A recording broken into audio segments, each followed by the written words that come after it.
Miss Rwanda Karame. intsinzi yakiriye gute y'igitego kimwe cya Rayon Sport ku busa bwa Rutsiro? Intsinzi nyakiriye neza. Ni intsinzi ngewe kuri ngewe ku giti cyanjye ishimishije. Yego. Ikindi cyanshimishije ni ukubona ya komite yanjye ya Rayon Sport yose yari iri hano, kandi bose bari hamwe. Ibyo bintu byanshimishije cyane kurusha n'intsinzi mbonyemo hano. Yego. Ikindi cyishimishije hano uburyo Rutsiro yatwakiriye nabyo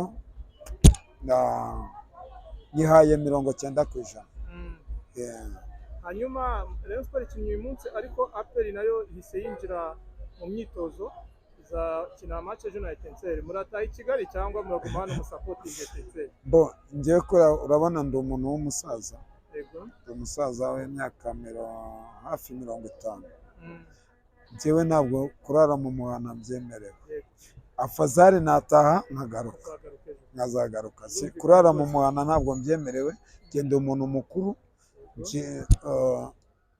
Mu gihe cyanjye nabashije kunyuramo inyurabwenge ndayifite.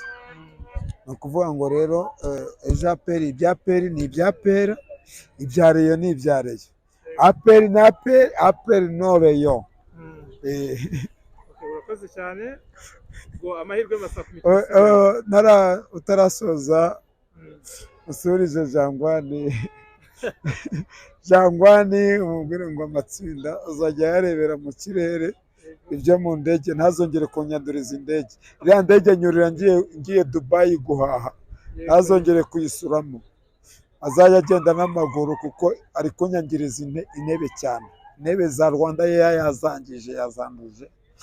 Uba ari cyo umumbwirira. Ikindi APR ikinyishimira nicyo nanjye nyishimira. Ninyesha amahoro nzayihesha amahoro, ni mu rukundo nzayiha urukundo.